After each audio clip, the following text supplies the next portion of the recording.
Minhas irmãs, meus irmãos,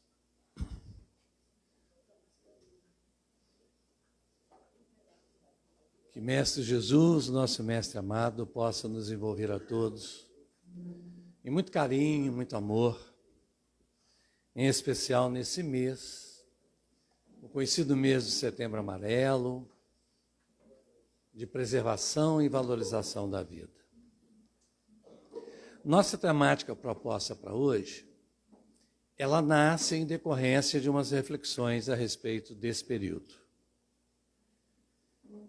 E vemos trabalhando com essa temática, tanto no campo da explanação para adulto, quanto da preparação de evangelizadores para levarem para as crianças, para os jovens. Essa temática chamamos de forças da alma, como pilar na valorização e preservação da vida.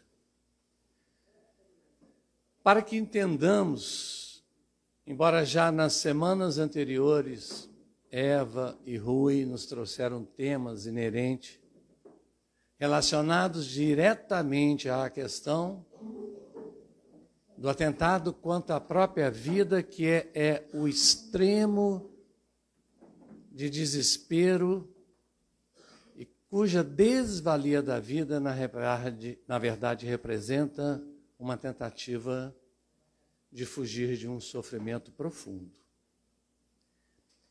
E apenas para elucidar, eu trouxe de um dos livros, que é um livro da área da psicologia, que mostra que esse atentar contra a vida seria uma epidemia silenciosa.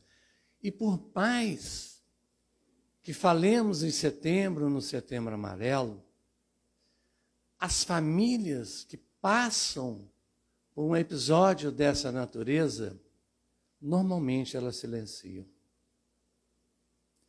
Não é só a questão da vergonha, é a dificuldade de lidar com a dor extrema.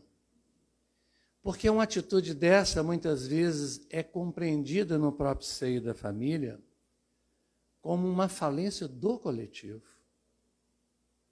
Numa percepção de que um de seus entes não resistiu aos embates da vida e optou por destruir a própria vida.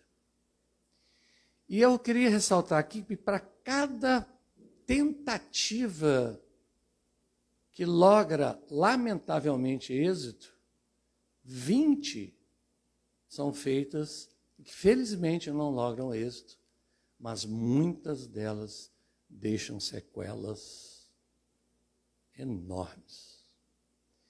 Então, nós não podemos silenciar. Eu tive a oportunidade de ver na internet até algumas pessoas do campo, os ditos influencers, né? E alguns que falavam que setembro que se lembra isso tudo, mas que isso ocorre o ano inteiro. A meu ver, é não entender a proposta de setembro. É claro que é um tema que nós temos que trabalhar o ano inteiro. Mas esse aspecto do silencioso que ele traz na ocorrência de uma dor extrema, é preciso ter uma época do ano que lembremos de forma mais aberta. Estejamos mais abertos a lidar com essa questão.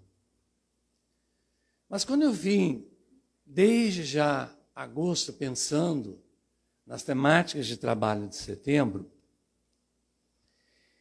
eu vi uma reportagem sobre um evento comum, não tão comum, mas para nós é comum, porque a mídia torna comum, em colégios nos Estados Unidos, que o jovem entra e comete ali uma atrocidade.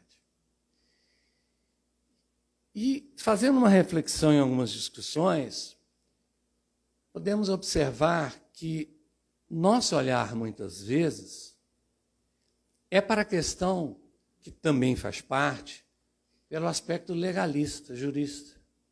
O que pode, o que não pode, pelo aspecto da segurança em si, mas não trabalhamos na essência qual é a dor daquele jovem que leva ele a fazer aquela atrocidade.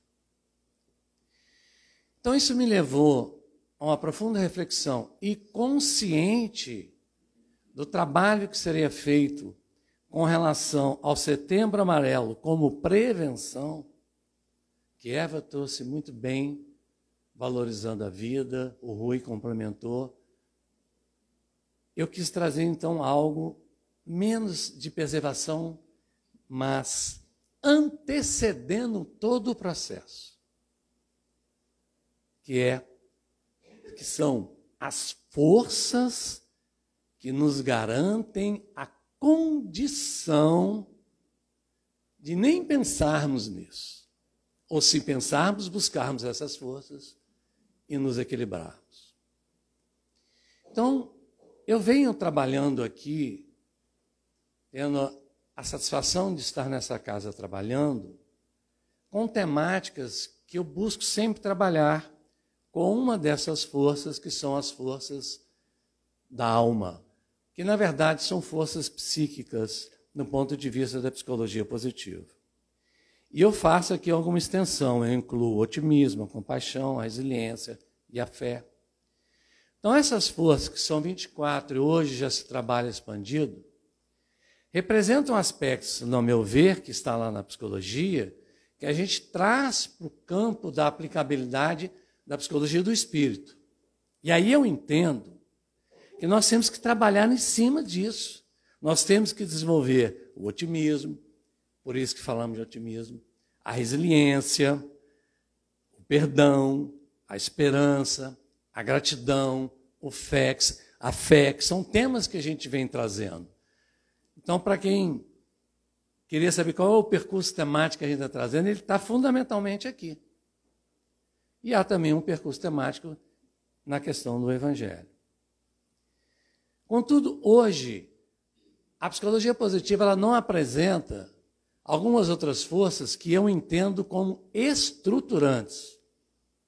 Porque essas forças são forças psíquicas de virtudes que nós aplicamos na vida. As estruturantes, elas são do campo do autoconhecimento, da autoestima, da autovalorização, da autopercepção. Então, a psicologia positiva não contempla isso, mas isso são forças estruturantes. E a autoestima e a autovalorização, a falta de autoestima e falta de autovalorização, ela está na base de muitos dos casos, por exemplo, que a gente cuida na clínica, na psicologia clínica. Você vai encontrar a questão da autoestima, da autovalorização, junto com outras coisas.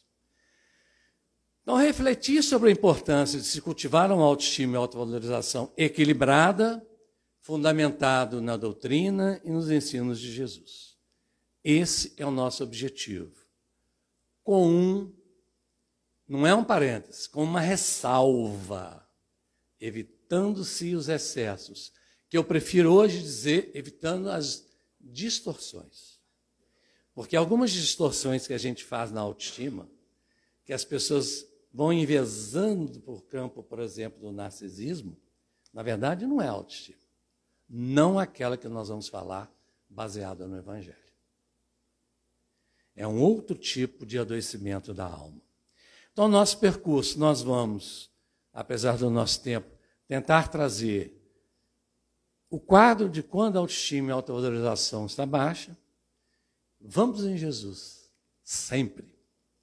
Vamos na doutrina espírita e vamos olhar esses perigos desse excesso, dessa distorção. E no final, como é apto, nós vamos trazer 10 dicas práticas. Né?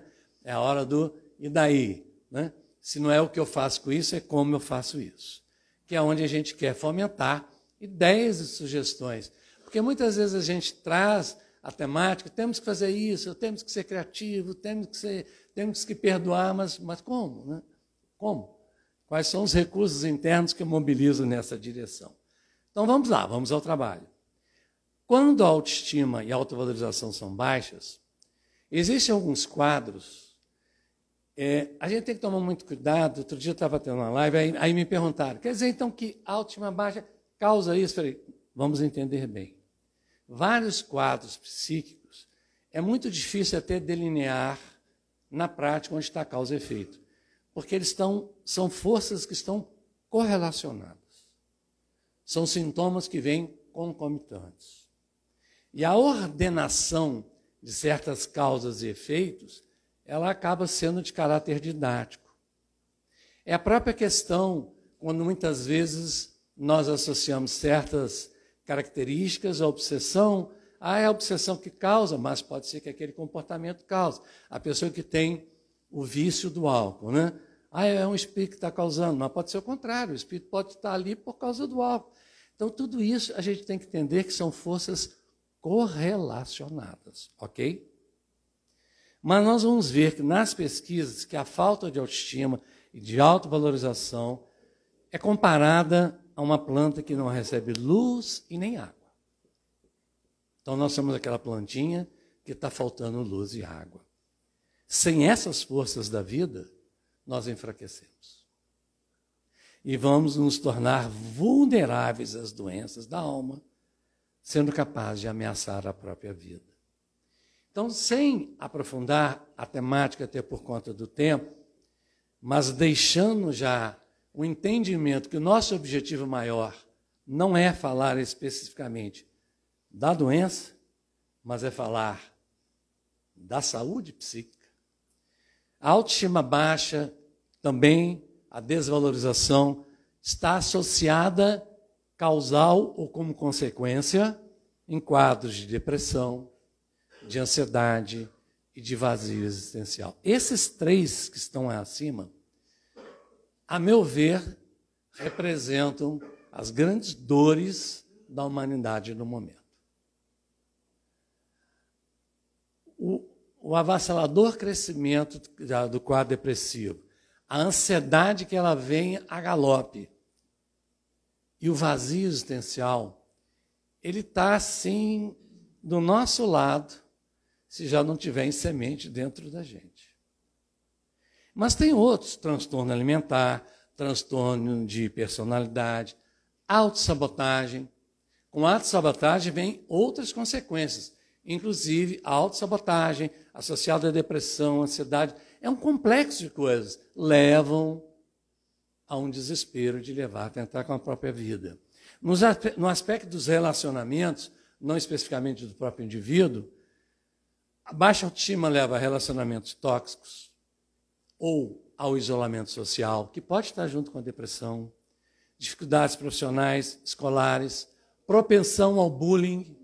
Na verdade, gente, tudo isso está associado à condição da saúde psíquica do espírito. É aí que nós vamos trabalhar. Então, cultivar a autoestima e a autovalorização é reconhecer o valor único de cada ser, permitindo que, ao nos amarmos e nos respeitarmos, possamos preservar e honrar a dádiva da vida com propósito e plenitude. Palavras-chave. A dádiva da vida com propósito, que é a alternativa de preenchimento do vazio existencial. Então, mesmo considerando a profundidade do assunto do ponto de vista psicológico, nosso objetivo de ressaltar isso é para que a gente entenda que o quadro trair tem uma grande complexidade, contudo, para que a gente venha sofrer dessas nuances do psiquismo, você não precisa entender. O diabético precisa entender de como é o mecanismo fisiológico da diabetes? Não. Ele é até esclarecido para que ele entenda que tipo de comportamento, por exemplo, alimentar e de hábitos de vida ele precisa ter. Mas ele desenvolve muitas vezes doenças sem saber. Então, as doenças psíquicas, nós não precisamos entender, porém, quando a gente tem um esclarecimento de seus fundamentos, nós temos base para mudar a nossa percepção entender e reavaliar o que sentimos e o que pensamos, com o objetivo de mudar efetivamente o comportamento. Esse é o objetivo. Não adianta eu reavaliar tudo e meu comportamento continuar o mesmo. Para que fique bem claro, nós vamos nos ensinamentos de Jesus, que além de nos trazer a clareza, vai nos dar o real sentido do que é e do que significa autoestima. E vocês vão ver que é bem mais amplo do que pensamos. Amar a Deus sobre todas as coisas e ao próximo como a si mesmo. Conversando uma vez com um amigo meu também, psicólogo, sobre questão de autoestima e evangelho, ele falou, eu nunca achei no evangelho a palavra autoestima, até porque também não era uma palavra e o aramaico não tinha essa palavra, né? Não existia isso. Mas eu falei assim, a autoestima nem sempre ela pode estar explicitada como um conceito. Eu tenho que entender quais são as grandes forças da alma onde ela se faz representar. Então, quando nós vemos que Jesus foi arguído, Senhor, né, resume para a gente, a ideia era essa, dá um resumo aí da lei, de todas as leis, e ele falou, resumindo todas as leis, todos os profetas, o que ele nos falou? Ama a Deus sobre todas as coisas e ama ao próximo como a ti mesmo. Ele não fez ressalva nenhuma. Veja bem, ele não fez ressalva. Ele não deu condição. Dependendo, se, quando, não houve ressalva. Ele diz, ama a Deus sobre todas as coisas e ama ao próximo como a ti mesmo, numa relação de codependência de se amar ao próximo como a si mesmo, que não tem temporalidade, não tem ordem. É algo que acontece junto. Bom, eu também venho de engenharia, então eu vou lá na física, né? Quem lembra, pessoal, lei de ação e reação, não é tão dito. Aliás, a lei de ação e reação, ela é transposta da física e usada em muitas coisas, né? E a gente tem uma visão linear de consequência. Ação provocou reação. Na física, ação e reação são concomitantes. São forças simultâneas. Não tem uma primeiro. A gente pode analisar a intencionalidade de quem parte para o exercício motor da força. Mas a ação e reação, ela é simultânea. Então, o ama ao próximo como a ti mesmo, pode ser dito, ama a ti mesmo como ao próximo. Então, o amar-se é o conceito da autoestima. O amor próprio, na visão do Evangelho, é visto como sinônimo da expressão autoestima. O amor próprio na expressão do Evangelho. E na expressão do Evangelho, o ama a si mesmo está no mesmo tempo do ama ao próximo. Então, a base da autoestima, a sua percepção no seu sentido evangélico, está associado de forma inseparável da estima ao próximo. Então, todos aqueles que desenvolvem uma autoestima elucidada, amparada no Evangelho, têm a expressão de estima do próximo. Então, é bem diferente de um amor próprio que nós falamos, que está destacado da relação com os outros. E este amar a si mesmo, amando ao próximo, amar ao próximo, amando a si mesmo, é a oportunidade de realização, é a instância de realização do amar a Deus. Então, a autoestima está baseada na percepção de que nós somos filhos de Deus. Ponto. E olha o que eu disse. Nós. Quando eu estou dizendo nós, eu não estou dizendo eu, você, ele. Eu estou dizendo nós. Por isso que o verdadeiro sentido do amor tem que ser em fraternidade. O amor fraterno, ele há de ser, não é unilateral nem bilateral, ele é universal. Mas sustentar um amor sem a estima é sustentar um amor equivocado, porque nós não percebemos o nosso valor. E a lei de Deus, ela nos diz que nós somos filhos de Deus. Seres lucigênios. Então, amar a Deus sobre todas as coisas e ao próximo como a si mesmo é o mandamento da autoestima, como é o mandamento da estima, como é o mandamento do amor em fraternidade. Então, indica-nos a necessidade de amar, valorizar a si próprio, e aqui no texto coloquei assim, para poder amar os outros, na mesma medida e natureza. Faça uma correção. Valorizar e amar a si mesmo, amando ao próximo, não é para poder. Não há precedência, é concomitante, está junto. É algo que a gente tem que respirar na alma. É a percepção de que somos filhos de Deus.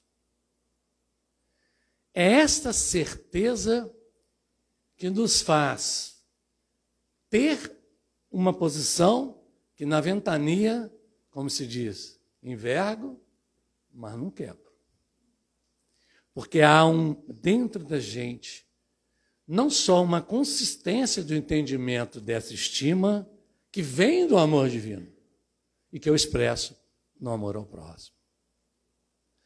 Vou agora para a praxis, embora vamos falar depois, mas já quero ressaltar uma praxis que vou ressaltar a posteriori, depois incluindo mais o item, que significa fazer o bem. Uma das melhores formas, que não está destacado, mas estou destacando verbalmente, de se desenvolver a estima é fazer o bem. Pode ter certeza. Porque quando eu percebo o meu valor para aquele que sofre, a despeito no meu próprio sofrimento, eu estou entendendo e executando na prática o ama a Deus como a ti, né? Ama a Deus sobre todas as coisas e ama ao próximo como a ti mesmo. Mas o Evangelho nos fala mais sobre a autoestima, no Sermão da Montanha. Quando após as bem-aventuranças, Jesus,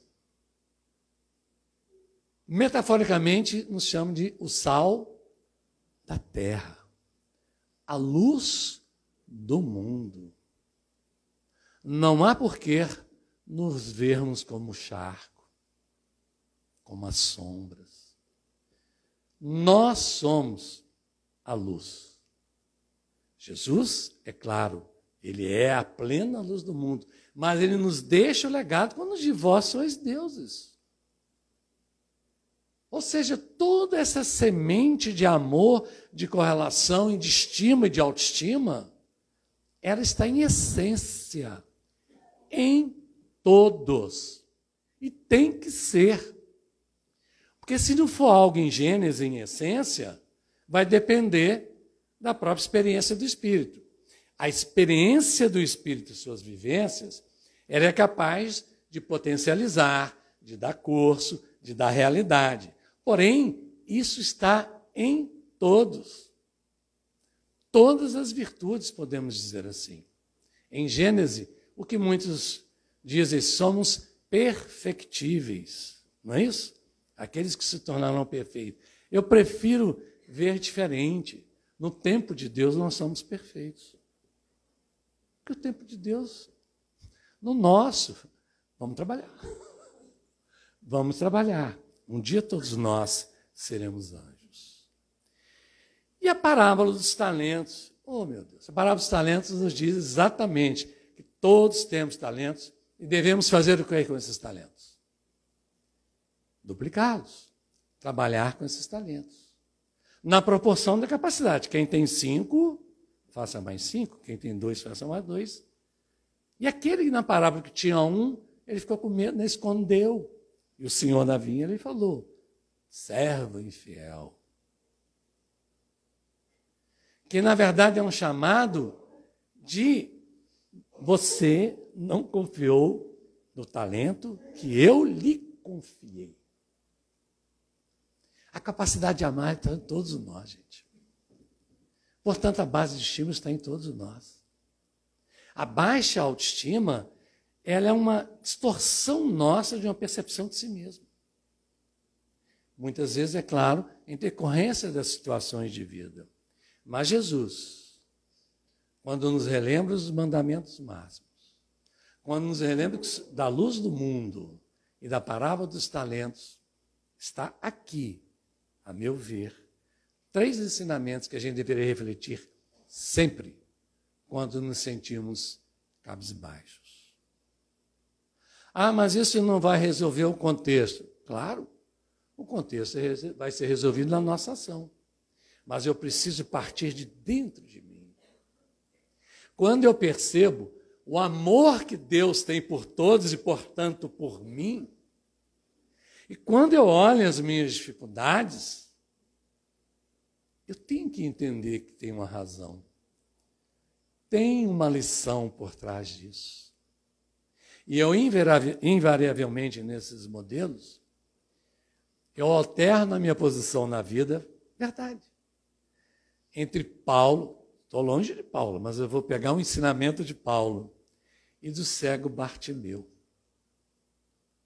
Porque muitas vezes eu viro e penso na vida quando eu estou em dificuldade. Eu penso mesmo, Senhor, que queres que eu faça? Aí vem aquela, principalmente nas escolhas. Senhor, que queres que eu faça? Aí vem aquela vozinha do anjo Bartimeu e fala, ouve de Jesus na verdade.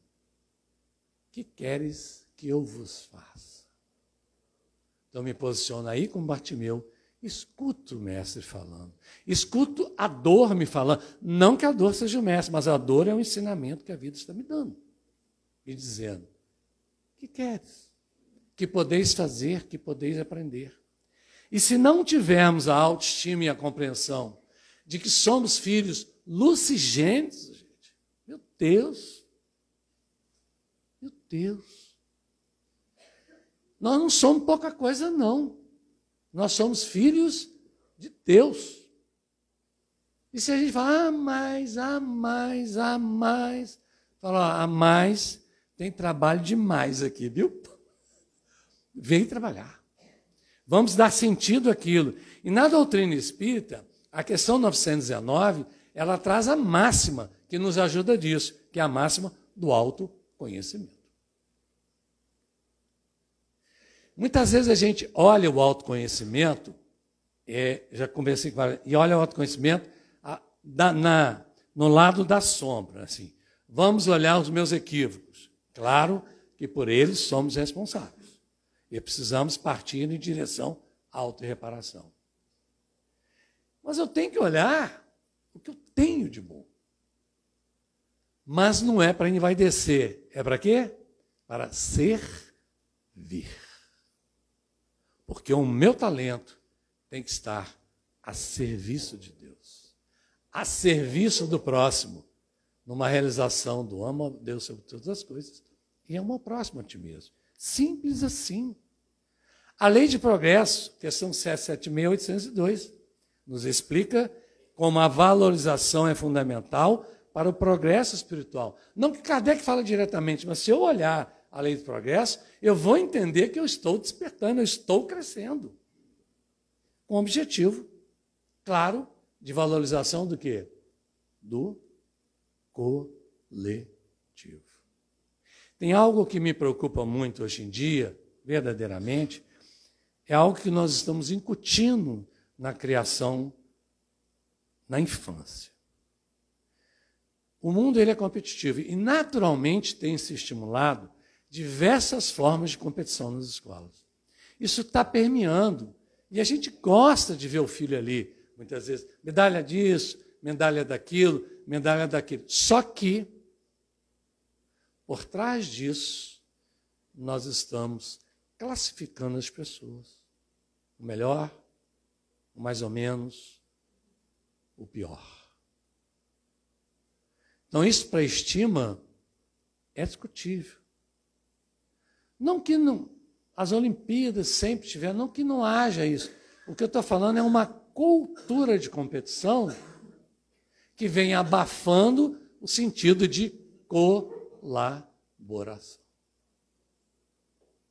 E o sentido da vida, além do progresso, é a valorização do coletivo. Mas, se eu equivocadamente começar a me inflar muito, deixar a vaidade antepor a autoestima, distorcê-la. Vamos lá no Evangelho segundo o Espiritismo, relembrando no capítulo 7, a passagem da bem-aventurança. Bem-aventurado os pobres de espírito. Aí está sintetizado toda a nossa garantia para que venhamos evitar narcisismo, egoísmo, dificuldade de relacionamento, o isolamento social pela arrogância, porque nem todo isolamento social é por arrogância. Muitas vezes a pessoa está, ao contrário, pelo bullying, por ser tratado de forma equivocada, mas há um isolamento social também pela autoestima equivocada, que nos levam a uma série de distorções que não vamos aprofundar, mas vamos trazer algumas coisas. Por exemplo, um impacto espiritual do narcisismo que nos estagna o progresso espiritual, criando barreiras de relacionamento. Em vários, não vamos entender que são todos, mas em vários problemas de relacionamentos em casais, é muito comum identificarmos uma base de comportamento narcísico em um. Enquanto o outro repete a posição de eco, porque o mito é Narciso e Eco. Narciso foi aquele que se apaixonou por si mesmo, e Eco era uma ninfa que se apaixona por Narciso, mas que foi punida, que ela já não falava por si, ela repetia o que os outros falavam. Então, na relação, nós baixamos a estima e simplesmente por medo nos entregamos a repetir a vontade do outro. Uma relação é amor.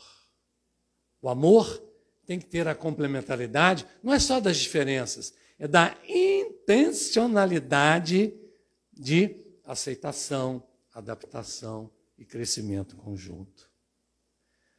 A dificuldade em relacionamento, quando nós escovamos demais a autoestima, quem é que resiste à crítica? Ninguém. Sabe aquela autoestima escovadinha, você fala, nossa, mas não ficou bom isso? O quê? É por isso que leva a uma supervalorização do ego. Isso aí nós não vamos aprofundar, porque nós desejamos chegar na nossa meta. Mas também o isolamento social, levando à desconexão. O isolamento social ele é tão triste por duas razões. Aquele que se isola por se achar superior, ele se afasta da oportunidade de sentido de realizar estima, autoestima pela estima. E aquele que se afasta por não se achar amado, ele também vai deixar de conviver com a estima e com a autoestima. Por isso que se associa a muitos outros quadros. Então, gente, o que eu quero dizer? Equilíbrio. Equilíbrio. E é preciso trabalhar com os jovens. Então, aqui eu vou chegar na prática que eu quero. Se eu não tivesse tempo, eu ia falar só isso. Isso é o que importa. Dicas práticas para se desenvolver autoestima e autovalorização. Ponham em prática. Vamos lá? Primeira, Jesus como modelo. Entendam isso. Refletir sobre a vida de Jesus como exemplo máximo de equilíbrio entre autovalorização e humildade. Jesus nos afirmou que ele era. Sou caminho, sou verdade, sou vida, sou luz do mundo. Sempre, sempre com amor, com doação, com acolhimento. Sempre com a humildade de servir. É preciso entender a humildade, a palavra humildade, em sua grandeza de alma. Porque muitas vezes o medo numa posição de submissão transforma as pessoas em passivos, pseudo-humildes, nos transforma, sabe? Mas você pega uma pessoa delas, dá poder, ela esquece tudo isso. A verdadeira humildade, o verdadeiro sentido da humildade, é um talento das almas nobres, que nos respeitam no estado que nós ainda estamos e nos dão a mão para que venhamos subir e galgar. Vocês já pararam para pensar? Quem é aqui que já leu o Nosso Lar? Levanta a mão para mim. Muito bem, a grande maioria. Quem não leu, é uma boa leitura. Em Nosso Lar, nós prestamos muita atenção na história de quem? De André Luiz. Dos mentores, nós prestamos atenção nas suas mensagens, nas suas o quê? Lições. Mas tem uma outra lição que a gente não pode esquecer de forma alguma, que é o seguinte: qual é o propósito de vida no momento desses mentores? Qual é? Nos servir, nos ajudar. É ir lá nas fundas, lá no umbral, buscar-nos muitas das vezes. Né? Vamos admitir que alguns de nós já possamos ter alguma experiência lá, tá? Provavelmente, né, gente? Mas tudo bem. Teve quem nos socorreu. Então, veja bem, essa é a lição que nós temos que ver em Jesus. O amor de Jesus e a sua humildade em servir. Isso, gente, é prática. Ah, como é que você diz prática? Tá bom, vamos dar uma dica prática. Está meio vacilando, está se sentindo meio por baixo. Quem sou eu? Tudo bem, vai ali embaixo, procura Zélia ou quem estiver ali, procura um livro, por exemplo, de Amélia Rodrigues. Bom, estude a vida de Jesus. Que a Amélia Rodrigues, não só ela, mas a Amélia Rodrigues, os livros de Amélia Rodrigues sobre Jesus, meu Deus, são poesias vivas da passagem do Mestre aqui conosco. Então, isso é prática, gente, é ler. Ler um por semana, ou ler um por dia, e refletir como Jesus, naquele valor, nos estimou, nos amou e nos ensina a amar. Outra prática, compartilhar histórias de vidas que demonstram humildade e serviço. Como, por exemplo, Chico Xavier. Ler sobre esses espíritos. Não precisa ser só espíritos espíritas. Vamos ler Madre Teresa de Calcutá, tantos outros. Tomemos o seguinte cuidado. Na vida de todos, pode ser que em algum momento a gente fale, aqui eu não teria agido assim. É claro, nós somos diferentes. E também está vendo o livro, nós não estamos vendo um contexto todo. Não está vendo. Não importa, o que importa é o seguinte, qual é a grande lição que esses espíritos nos trazem. Então, está com questão, não está se sentindo bem, vai ler coisas boas. Outro, prática regular de autorreflexão. Isso funciona. É aquele na noite, pega o caderninho, diário de autorreflexão. Tá? Pega um caderninho e toda noite escreva. Coisas boas que aconteceram, coisas boas que você fez, quando você se sentiu bem, e depois agradeça por todas elas. Outro, prática de feedback positivo. É praticar, dar feedback e receber feedback. Como é que eu vou fazer isso? Vamos lá. Quem tem filhos aqui, levanta a mão. Tá. Não é que precisa ter filho. Quem tem família? Não precisa ter filho, não. Quem tem família e vive com outras pessoas da família, não vive sozinho. Quem mora com família e não vive sozinho? Levanta a mão. A maioria desses, quantos fazem reunião de família? Não é só evangelho, não. Reunião de família. Que você pega um filho e fala o seguinte, meu filho, eu fiquei feliz que você fez isso por causa disso. Entendeu? Fiz isso por causa disso. Porque a gente elogia... Como é que a gente elogia, né? Primeiro, que eu vou falar para os homens. Nós elogiamos as mulheres muito mal, né? Você está linda hoje, é de matar.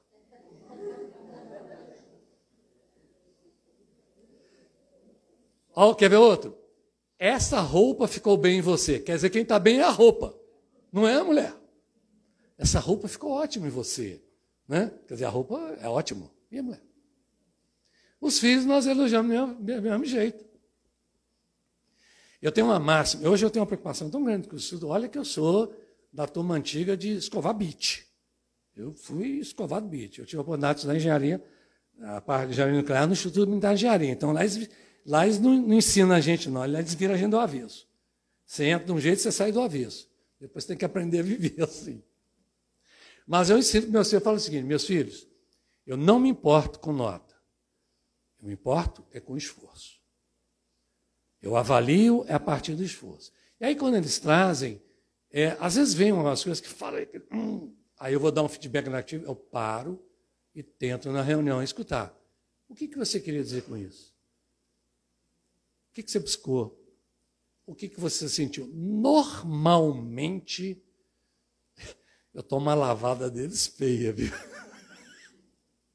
Essa geração não é fácil. Mas a gente tem que ajudá-los. Então, prática do feedback, dar feedback regular, em reunião de família. Agora tem que saber ouvir crítica. No que eu estou bem? Ó, nisso você não está bem, então vou tentar melhorar. A gente não lida com isso, sabia? Não lida. A gente só lida com isso como? Falando mal dos outros, falando sério. Não é verdade? A gente só lida com o defeito falando mal dos outros. Aí se alguém falar mal da gente, a gente ainda falou pelas costas. Não é verdade? O melhor mesmo não é falar pelas costas. Mas muitas vezes fala porque não estão prontos de ouvir frente a frente. Ou estamos? Não estamos. A gente precisa praticar. Esse é um exercício que requer duas coisas: humildade e autoestima. Porque eu sei que tenho autoestima, eu sei que eu sou um ser divino, que tem talento e que precisa melhorar. Feedback está comigo, está na minha praia. Prática de autocompaixão. Se equivocou, lembre-se, nós estamos a caminho da luz. Perfeito? Então eu tenho que ter compaixão e autocompaixão. Aí eu já vi alguns colegas também falar, não, a autocompaixão é um sentimento que faz com que a gente esqueça a responsabilidade do equívoco. Em nenhum lugar que eu vi o conceito certo de autocompaixão diz isso. Ok? Autocompaixão no sentido de você, que nós já discutimos na última vez que nós falamos aqui sobre o auto-perdão, é perceber-se, entender que ainda temos que melhorar, acolher o equívoco, mas partir em direção à reparação. Ok? Mas é preciso ter autocompaixão e compaixão. Ter compaixão e autocompaixão. Outro, prática da gratidão interna. Gente, gratidão interna, o exercício da gratidão é fundamental. Esse exercício que eu estou falando na gratidão interna é a gratidão interna. Sou eu me agradecendo, também faz parte. Mas não é assim. Nossa, hoje eu estava bonitão. Isso aí com a Cristiane, nossa, eu estava um chuchu. Ainda não sei se tem esse termo, nem se tem aqui, né? Não sei como é que é compreendido. Não, eu volto bem, tem uns problemas. Eu já estou no Nordeste há vários anos, mas ainda vou aprimorando a minha capacidade. Tem uma coisa que eu reconheço com vocês, que eu não consigo, a minha lógica é diferente, tal de hoje a 8. Eu fico de hoje a 8, hoje a 8. De hoje a 8, Minas tem uma semana, você fala, de hoje a 8. Não fala assim? De hoje a 14, sei lá, de hoje a 15. Aí eu comecei, eu entendi. Aí eu perguntei para várias pessoas que falavam, você sabe por que fala assim? Ninguém sabe. Não, é porque é de hoje a hoje que você conta hoje. Você conta um hoje. E daqui a 7 dias vai chegar em 8. Ah, é? Entendeu? Então, por exemplo, se você quer dizer para uma pessoa, hoje você diz assim, de hoje a 1. Isso é hoje. Amanhã é de hoje a 2. Entendeu? A lógica é essa. Mas eu não acostumo, porque meu ouvido sempre acostuma a isso aí, sabe? Daqui uma semana que vem, né? O mineiro fala assim, e fala assim, semana que vem, né? Que é longe. Né? Então, prática da gratidão interna. Vamos agradecer, gente, a nós mesmos, nas coisas boas. Principalmente quando a gente se acerta. Nossa, hoje eu consegui ser mais paciente. Entendeu? Nossa, hoje eu consegui ser mais tolerante. Poxa, hoje eu prestei atenção numa pessoa que normalmente eu não escutava. Então, este tem que ser registrado. Aprender a valorizar o próprio caminho sem desvalorizar o outro. Valorizar-se é importante. O equívoco é desvalorizar o outro. Então, essa é que é a dinâmica. Então, finalizando. 8. Inventário de forças e também de limitações. Esquece limitações, devia ter tirado. Vamos falar inventário de forças. Quais são minhas forças? E a gente não faz isso. Vou dar uns exemplos. Fora as estruturantes, de autoestima e autovalorização. Vocês vão entender por que eu estou colocando exemplo. Esperança, otimismo, gratidão, perdão, compaixão, coragem, sabedoria, fé, resiliência, positividade. Alguém tem dúvida, discorda que essas forças, alguma dessas forças, não, esse negócio aí de sabedoria não serve para nada. Alguém acha assim? Ou todo mundo concorda com isso? Todo mundo concorda, não concorda? Ok. Hoje é o dia 31 de dezembro. Que maravilha, né? 23 horas e 59 minutos. De hoje a 2 é dia novo. De hoje a 2 é ano novo, porque hoje é 1, amanhã é 2. Né? Chega o ano novo. 3 pulinhos no mar. Semente do romã. E a lista de pedido. Carro novo. Não é isso? Carro novo. Apartamento novo. Não sei o que lá novo. Tudo bem, não é apartamento. Roupa nova. Né? Que o vizinho me enche mais a paciência. Pode pedir muita coisa. Agora, quando é que a gente pede esperança, otimismo, gratidão, perdão, compaixão, coragem, sabedoria? Mas não é pedir assim, Senhor, me manda 10 quilos de otimismo. Não funciona assim. Isso nós não doamos, isso nós praticamos, vivenciamos.